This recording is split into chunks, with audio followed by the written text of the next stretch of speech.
Salut les amis, j'espère que vous allez bien. Nous reprenons dans cet épisode notre exploration avec les articles et dans cet épisode, nous allons mettre en place ensemble un système de tags. Juste entre parenthèses, comme j'ai changé ici le menu dans l'épisode précédent, du coup en fait je n'avais pas de place pour mettre les liens pour se connecter et se déconnecter, les liens de login. Du coup, je l'ai mis juste en bas du menu, hein. Ici, j'ai mis un formulaire pour faire des recherches, au cas où si plus tard on a envie de mettre en place un système de recherche. Et à droite, j'ai mis les liens pour le login, se connecter, se déconnecter, s'enregistrer, etc. Et si je vais dans la liste des tâches, on avait déjà fini cette partie-là. On a mis en place le système de top, même si là j'ai mis top 10, mais on a mis en place le système de top 6. Et pour terminer, on va voir ensemble le système de tags. Enfin, ça, c'est pas vraiment pour terminer parce qu'on a énormément de choses à faire. Et pour mettre en place notre système de tags, on va utiliser le package rtoner/laravel tagging. En fait, on peut nous-mêmes mettre en place notre système de tags, mais ça serait vraiment très complexe si on a envie de faire beaucoup d'améliorations. Et comme j'ai pas envie de me prendre la tête et qu'il y a déjà des gens qui se sont pris la tête pour mettre en place des tags, en fait, des systèmes de tags. Du coup, on va pas se prendre la tête à faire ça. On va directement utiliser Laravel Tagging, qui est un très bon package pour les tags. Alors, pour l'installer, on va l'installer via Composer, comme d'habitude. Je copie, j'ouvre le terminal et je colle. Une fois que c'est terminé, on va devoir publier le fichier de configuration. En fait, à partir de la version 5.5 de Laravel, Laravel a mis en place ce qu'on appelle la découverte automatique. Ce qui veut dire qu'on n'a pas besoin ici de mettre dans le fichier app, dans le dossier config, ici le provider. Mais nous allons voir qu'avec ce package, cela ne fonctionne pas. Si par exemple, là je copie cette commande artisan et que je colle, là il me dit que la publication est complète. Mais normalement, si tu te rappelles bien, pour la partie Laravel Horizon, il nous avait dit en fait que le fichier horizon.php a bien été créé dans le dossier config. Et là, il ne donne absolument rien. Pour cela, on va devoir ici copier cette commande et le coller manuellement dans le fichier app qui se trouve dans le dossier config. Je vais donc dans le fichier app. Alors, je descends et ici, on a la partie provider. Et là, je colle ça. Et ici, là, je relance. Et voilà. Ici, Laravel me dit qu'il a créé le fichier tagging.php qui se trouve dans le dossier config. Très bien. Même si on ne va jamais l'utiliser, mais c'est très bien. Mais le plus important, c'est que ici, Laravel nous a également créé les fichiers de migration qui se trouvent bien sûr dans le dossier migration qui se trouve dans le dossier database. Ce qui veut dire que ici, je peux copier cette commande artisan pour faire un PHP artisan migrate. J'ouvre le terminal et là, il nous a publié les fichiers de configuration pour les tags. En fait, ici, le package Laravel Tagging utilise ce qu'on appelle la relation polymorphique, ce qu'on a vu jusqu'à maintenant, mais avec des tables pivots. Une fois que c'est fait, je vais regarder la documentation encore. Alors ici, on a la partie de configuration pour la partie Lumen. Lumen, c'est une version allégée de Laravel. Il est un peu moins lourd que Laravel habituellement, mais on va jamais utiliser ça, hein. Et ici, il nous dit que pour la partie configuration, il faut importer ici le trait tagging. Nous, on va utiliser les tags pour les articles. Du coup, je vais dans le modèle post. Je monte plus haut. Et ici, je rajoute le trait tagging. Là, il m'a importé le namespace. Très bien. Je retourne dans la documentation. Et là, ça nous dit comment on l'utilise. D'abord, on fait appel au modèle qu'on veut utiliser des tags. Là, on utilise weave, la méthode weave, pour récupérer ici les tags avec la méthode taget. Et puis, il me récupère l'article. C'est ce qu'on va faire, hein. Alors, d'abord, si je retourne ici et que j'ai créé un article, il faudrait ici rajouter le formulaire pour rajouter les tags. Ce qui veut dire que je vais aller dans le fichier form.blade et je duplique ça. Là, je remplace image par tags au pluriel. Je copie ça. Je mets ici.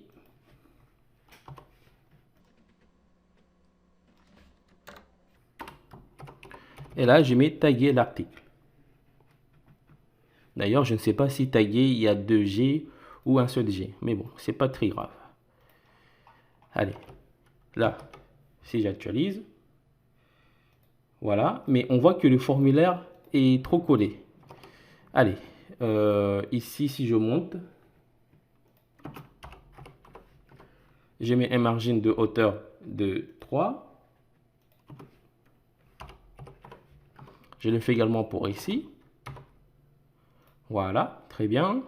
Et là, je constate que le champ du type checkbox notifié des utilisateurs s'affiche. Ça, c'est pas cool. On a ici le champ, je le coupe et je le mets dans une condition. Je lui dis si post a un ID. Si post a un ID, tu m'afficheras ici le champ. Et comme ici, on n'a pas encore d'ID, du coup, le champ a disparu.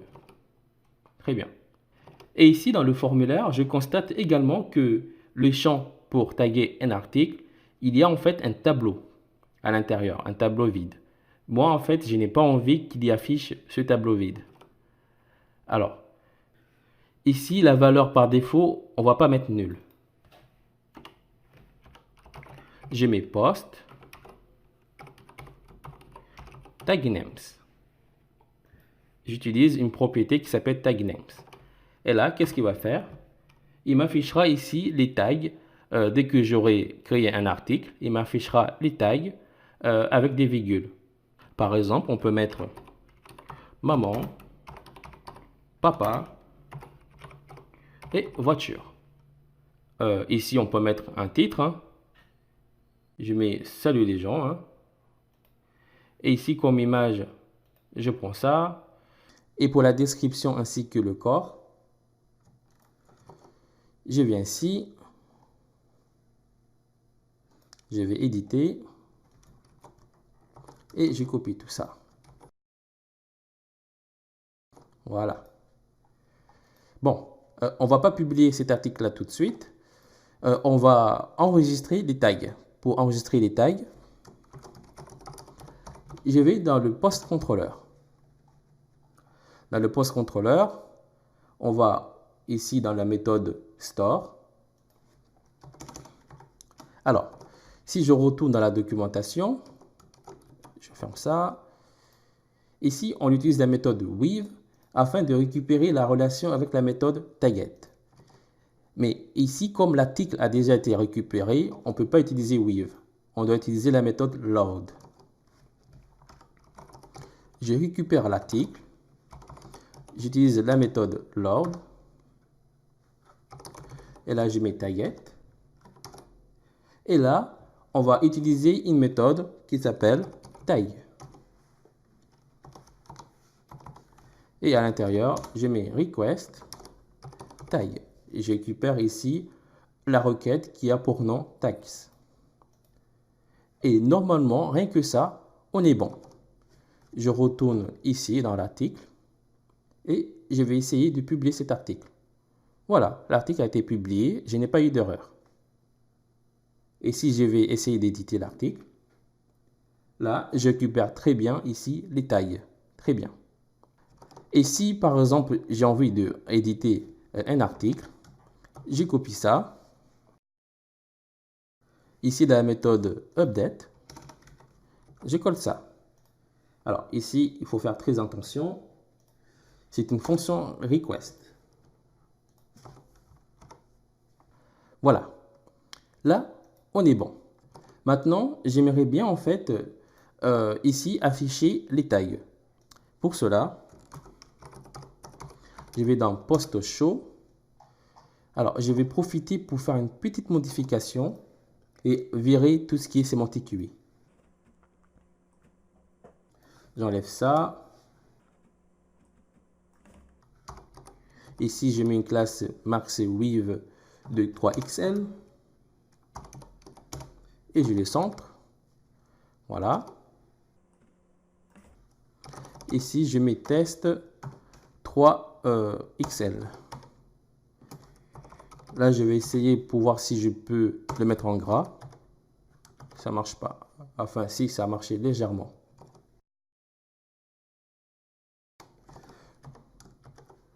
Bien. Très bien. Maintenant, on va mettre ici les tags. Alors, les tags, je descends un peu en bas. Je les mets ici à l'intérieur. Je mets une div. Et là, je mets la classe flex. À l'intérieur, je mets un lien. Et ici, on va devoir utiliser une boucle pour récupérer les tags. Je mets ici la directive for each. Je mets post tags. Alors, si je reviens ici, plutôt, j'ai pas envie de faire d'erreur. Je récupère l'article ainsi que les tags. Mais il faut aussi récupérer la relation taget.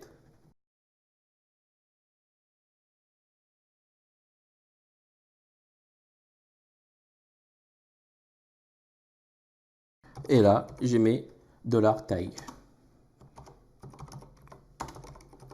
Là, je fais and for each. Et je mets ça à l'intérieur. Là, je fais tag name. Allez, si je retourne à l'application et que j'actualise, super, on n'a pas eu d'erreur. Et ici, en bas, on récupère les tags. Très bien. Allez, on va mettre une classe juste pour pouvoir décorer, pour que ça soit un peu plus joli. D'abord, on trouve que c'est un peu trop collé. Je vais les séparer. Je mets un margin de droite et de gauche de 2. Je vais également mettre un margin à l'intérieur, un padding. Je mets de haut de 1 pixel et de droite de gauche de 3 pixels. Et je vais également arrondir tout ça.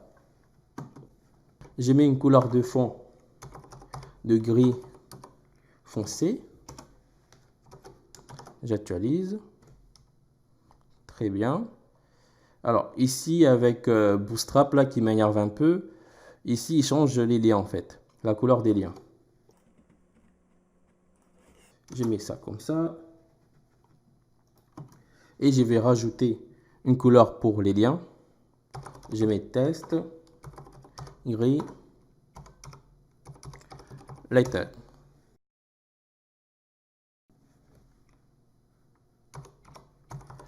Et en cas de hover, je mets aussi la même couleur. Voilà. Et quand je place la souris dessus, ici on a le soulignement lors de ce vol.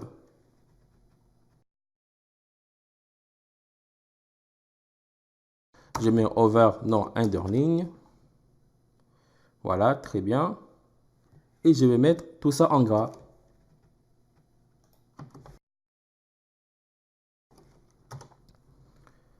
Voilà. Là, on a notre système de tag qui fonctionne très bien. Si là, je vais rééditer. Là, par exemple, j'enlève tout ça et je mets par exemple nuage et que j'enregistre. Ah, là, en fait, il m'a rajouté maman, papa, voiture et nuage. Alors que j'avais bien supprimé maman, papa, voiture. En fait, le problème vient d'ici. Ici, quand je fais un tag, il ne va pas me supprimer. Il va en fait rajouter Et comme ici, maman, papa et voiture existent déjà, il m'a juste rajouté ce qui manquait, nuage. En fait, si tu souhaites supprimer et rajouter de nouveaux tags, ici, il faut mettre plutôt retag. Là, si par exemple, je supprime tout ça et que par exemple, je vais mettre ordi, j'enregistre. Voilà, ordi. Du coup, ce que tu peux faire, pendant la création d'un article, tu vas utiliser par exemple la méthode tag et pendant l'édition, tu utiliseras la méthode retag. Mais tout ça, c'est à toi de voir. On verra dans le prochain épisode comment on pourrait faire des recherches par rapport aux tags. Par exemple, je pourrais taguer plusieurs articles et puis après, je pourrais faire des recherches par rapport aux tags. Sachant qu'on a déjà mis une méthode qui permet de chercher les articles par rapport aux catégories, ici. Mais on pourrait aussi faire des recherches des articles par rapport aux tags, ce qui serait bien plus intéressant, sachant que dans les blogs, dans tous les blogs, il y a toujours un système de tag qui est juste indispensable pour un blog.